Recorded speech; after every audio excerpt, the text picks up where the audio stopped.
അതെ. ആദ്യമായിട്ടോട്ടെ ഞാൻ ഈ ഹോസ്പിറ്റൽ ബൈസ്റ്റാൻഡർ കെയർ കേൾക്കുന്നത്. അതെന്താ നിങ്ങളുടെ ഈ സർവീസ്?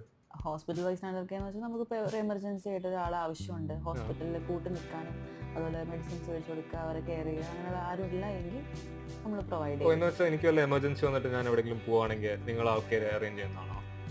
ആ, അങ്ങനെയുണ്ട്. അതേപോലെ ഇപ്പോൾ എന്താ പറയുക, വിദേശത്തേക്കൊക്കെ ജോലിക്ക് പോയിട്ടുള്ള മക്കളുള്ളവർ, അതേപോലെ പഠിക്കാനായിട്ടും അങ്ങനെയൊക്കെ പോയിട്ടുള്ളവർക്ക് ഇപ്പോൾ കൂടെ ഇപ്പോൾ വീട്ടിൽ ആരും ഇല്ല, അങ്ങനെയുള്ള സിറ്റുവേഷൻസിലൊക്കെ കൂടുതലും വിദേശികളാണ്. നമ്മളിപ്പോൾ വീട്ടിൽ ആരും ഇല്ല, അപ്പോൾ ഒരാൾ ആവശ്യമുണ്ട് ഓ, എന്ന് പറയും, ഓക്കെ അങ്ങനെ നമ്മൾ ഓക്കെ. പ്രൊവൈഡ് ചെയ്ത് പക്ഷെ കൊടുക്കും. ഇതെന്താ ആരെങ്കിലും വന്ന് നിൽക്കാനാണോ അതോ?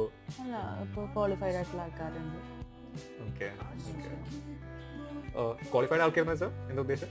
ക്വാളിഫൈഡ് ആൾക്കാരെന്ന് വെച്ച് കഴിഞ്ഞാൽ ഇപ്പോൾ നഴ്സിംഗ് പഠിച്ചിട്ടുള്ളവർ, ഇപ്പോൾ ASC നഴ്സുമാർ, അതുപോലെ എന്താ പറയുക ANM പഠിച്ചിട്ടുള്ളവർ, GNM പഠിച്ചിട്ടുള്ളവർ, അതുപോലെ കെയർ ഗിവർമാർ, ഓ, അങ്ങനെയുള്ള ആൾക്കാരൊക്കെ നമ്മൾ പ്രൊവൈഡ് ചെയ്തു കൊടുക്കും. Okay okay. ഓ ഓ, അത് കൊള്ളാം. അപ്പോൾ ഞാനെങ്ങനെ ഇത് സൈൻ അപ്പ് ചെയ്യാം? അത് ഇപ്പം താഴെ പറഞ്ഞിട്ടുള്ള നമ്പറല്ലേ, അത് ജസ്റ്റ് കോൺടാക്ട് ചെയ്താൽ മതി, നാളെ. Okay, thanks.